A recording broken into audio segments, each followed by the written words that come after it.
नमस्कार। भारतीय संघीय व्यवस्था के प्रमुख तत्व कौन कौन से हैं, आज ये जानने का प्रयास करते हैं। Main elements of Indian federal system. Bharat एक राज्यों का संघ है, एक बड़ा देश है जिसके अंदर शासन की एक बड़ी इकाई है और उसके नीचे शासन की छोटी छोटी इकाइयां हैं। यानी कि पहले अनेक छोटी छोटी संप्रभु इकाइयाँ आपस में एक हो जाती है, यानी संघ बनता है। और यह एक बड़ी राजनीतिक इकाई है। यह शासन की कार्यकुशलता की दृष्टि से छोटी छोटी इकाइयों में विभाजित हो जाती है, तो यही संघीय व्यवस्था कहलाती है। यानी कि बात करते हैं अपन भारत के अंदर, तो शासन के अंदर, सरकार के अंदर केंद्र सरकार एक बड़ी इकाई है और राज्य की सरकारें हैं वो छोटी छोटी इकाइयां हैं। तो इसी प्रकार अनेक राज्यों से मिलकर के एक बड़ी संगठित इकाई बनती है, इसे ही अपन संघ कहते हैं। अमेरिका, ऑस्ट्रेलिया, स्विट्ज़रलैंड, रूस, कनाडा, इसकी तरह ही हमारा भारत भी एक सफल संघीय देश है। अपन भारत को एक राज्यों का संघ कहते हैं और इस प्रवृत्ति को संघवाद कहते हैं।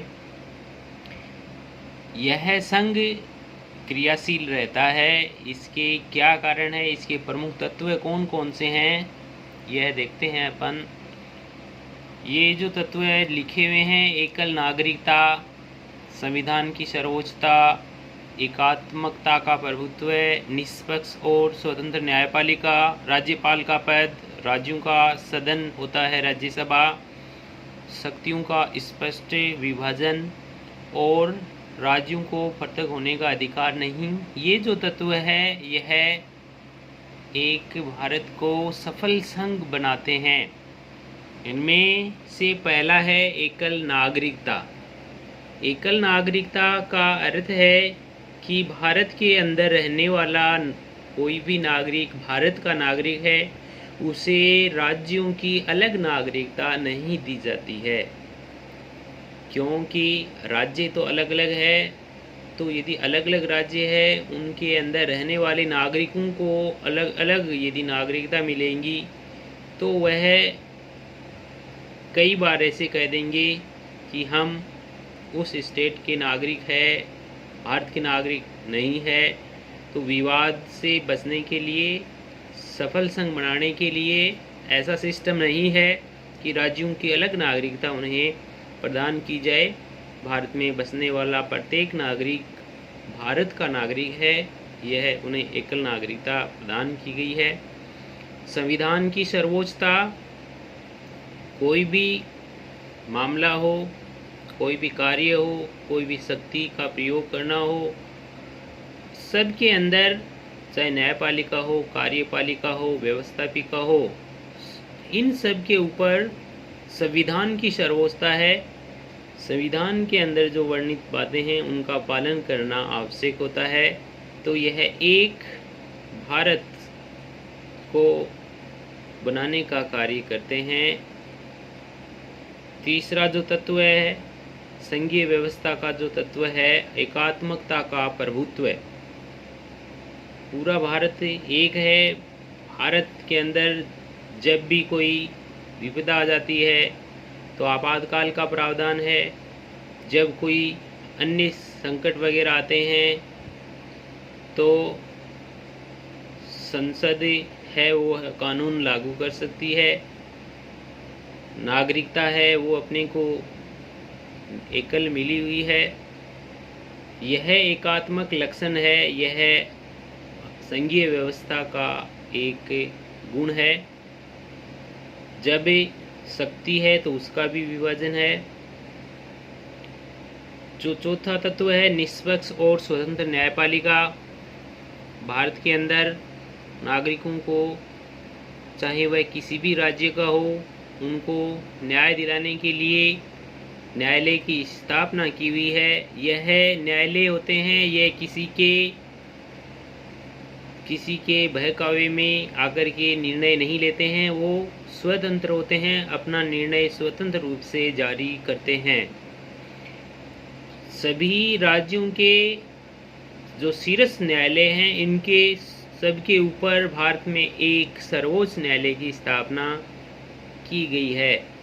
राज्यपाल का पद केंद्र और राज्यों के बीच सामंजस्य बढ़ाने के लिए केंद्र सरकार का एक प्रतिनिधि राज्यपाल का पद भारत में सर्जित है, जो संघीय व्यवस्था में एक बहुत बड़ा अहम कदम है। राज्यपाल है वह केंद्र और राज्यों के बीच किसी विवाद को सुलझाने में मदद करता है और सरकार चलाने में भी मदद करता है। इसी प्रकार से संघीय व्यवस्था का एक तत्व है राज्यसभा। राज्यसभा राज्यों का सदन है। इसमें प्रत्येक राज्य से उस राज्य की जनसंख्या के अनुपात में प्रतिनिधि चुन करके आते हैं, जो कानून बनाने में सहयोग करते हैं। शक्तियों का स्पष्ट विभाजन, जो शक्तियां हैं, कार्य है, उनका स्पष्ट विभाजन किया हुआ है कि राज्य सरकार है वो यह कार्य कर सकती है, केंद्र सरकार है वह यह कार्य कर सकती है, और जो बचे हुए कार्य है वह कौन करेगा। इस प्रकार से शक्तियों का 3 भागों में विभाजन किया हुआ है। संघ सूची, जिनकी अलग अलग सूचियां बनाई गई है, जिनको अपन अलग अलग सूचियां, संघ सूची, राज्य सूची और अवशिष्ट शक्तियां, इस 3 प्रकार से विभाजित है। अवशिष्ट शक्तियां हैं, इनके ऊपर केंद्र कानून बनाता है, जो संघीय व्यवस्था का एक लक्षण है। राज्यों को पृथक होने का अधिकार नहीं है कि कोई राज्य है वह भारतीय संघ से कभी भी अलग हो सकता है, वह अलग अपने आप नहीं हो सकते। तो ये प्रमुख लक्षण है, वो एक भारत को सफल संघ बनाने का प्रयास करते हैं।